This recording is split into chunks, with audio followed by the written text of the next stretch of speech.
Сәлем достар, мен бүгін алғашқы осындай блогымды бастап жатырмын. Біз бүгін Таушық ауылына бара жатырмыз. Маңғыстау облысында орналасқан Таушық ауылының ар жағында керемет рухани байып қайтатын керемет жерге барамыз. Қазір сізге толық айтып беретін боламын. Бұл Таушық ауылының кіре берісі. Видеоның соңына дейін бізбен бірге болыңыздар. Сіздерді керемет көрініс күтіп тұр.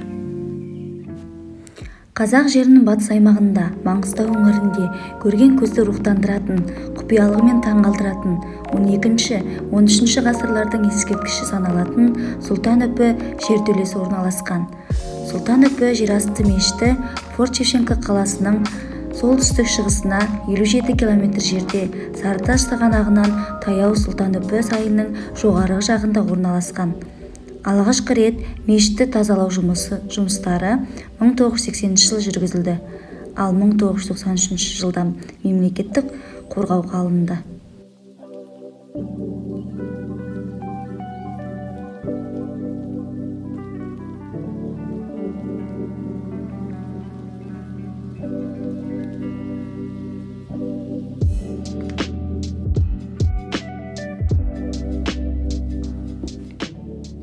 Біз қазір таудың етегімен, тастардың араларынан осылай жүріп жасалған жалғыз аяқ жолмен Сұлтан Үпі бұлағына қарай жол тартып бара жатырмыз. Көріністе көрініп тұрғандай, бұл әкем мен анам. Біз бұлаққа барып, бұл жерде бұлақтың суынан адамдар өздері ем іздеп келген жандар бұлақтың суына жуынады екен. Сол жерге біз де келдік. Видеода көріп тұрғандарыңыздай біздің алдымызда басқа да адамдар болды. Біз келе жатырған кезде ол кісілер суға түсіп болып жатыр екен. Міне көріп тұрған Сұлтан Үпі бұлағы. Сұлтан Үпі бұлағы тастан жарып, осылай тауды жарып шығып жатырған екен. Сол тауғын тасқа осындай тұрбаларды кіргізіп қойған. Солдан 3 жерден осылай су ағып жатыр. Дәмі өте жақсы, бірақ кішкене ашқылтым дәмі бар, теңіздің дәмі сияқты, бірақ өте керемет.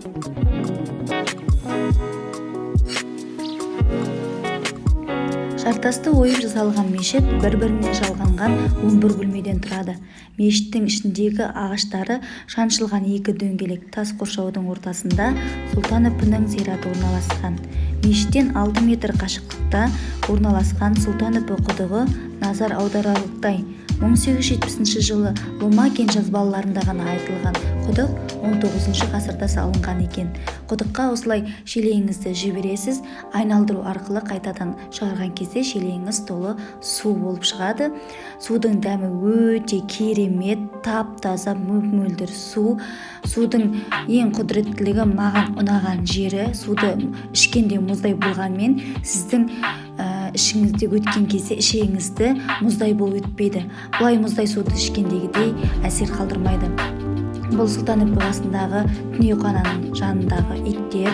Мен тек басында біз бір итті көрген болатынбыз, кейін бірнеше ит қосылды. Яғни бұл алабай дейміз, төбет дейміз, сондай иттер болды. Өте керемет, жуас.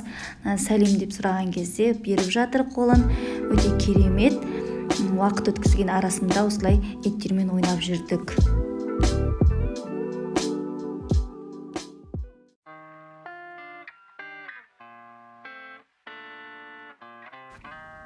Және бізбен қатар садақа беруге келген кісілер болды. Сол кісілерге көмектесіп, етке нан салысып, осылай сарайда ошақ басында жүріп көмектестік. Өте керемет ауылдың тіршілігі.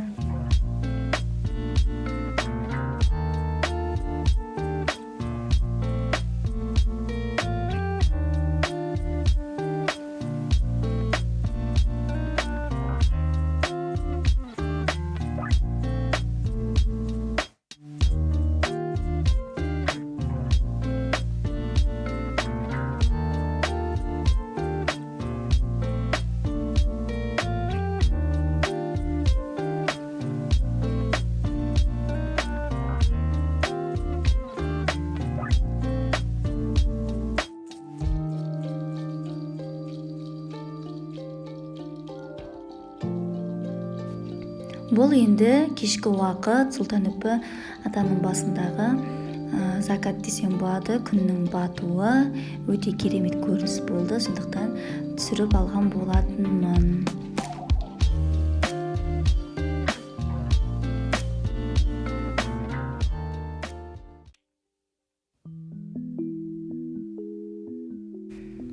Ал бұл уже келесі күн таңғы уақыт, таңғы 6-ның шамасы. Ерте тұрып осылай таңның атқанын түсірген болатын, бірақ таңның атқанына дұрыс толық түспей қалды видеом. Осылай кішігірім видео түсірген болатынмын.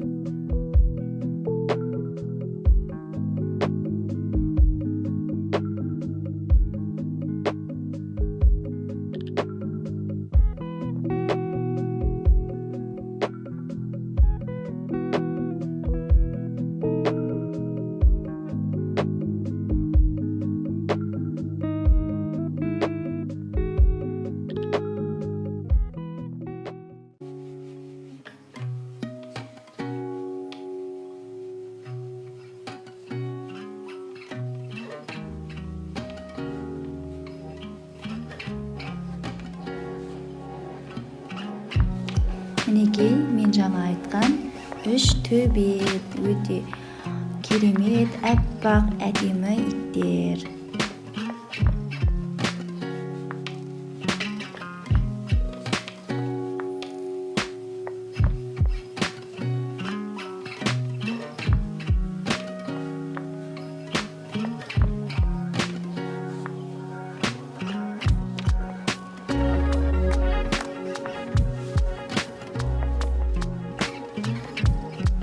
Одан кейін біз менің папаммен және тағы да сол жерде дүниеқанаға келген кісімен көрші ауылға ешкінің сүтін, яғни саумалын ішуге бардық.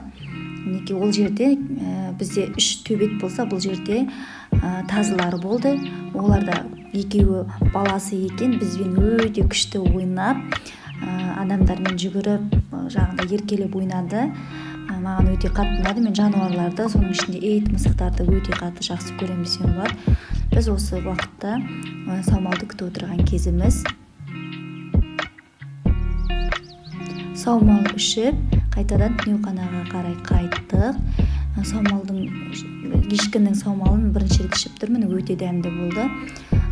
Қайтар уақытта біз тағы да астына түсіп, бұлаққа суға түскен болатын. Сол кезде түсірген гүлдер өте ерекше, гүлдердің түрі, шөптер, біз көріп жүрген шөптерде өте ірі, үлкен көлемде өседі екен. Өте керемет жер, табиғаты өте қатты ұнады. Түнде жай жатсақ та таңертең өте ұйқымыз қанып, сергек тұрдық.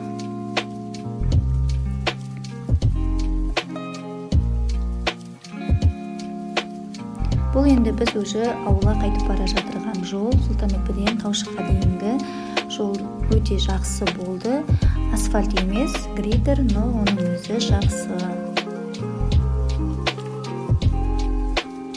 Видеода көрініп тұрған Таушық ауылы, бұл Сұлтан-үпіден келе жатырған кезде түсірілген видео. Баршаңызға рахмет, сау болыңыздар. Осымен бүгінгі бізді видео тәмам.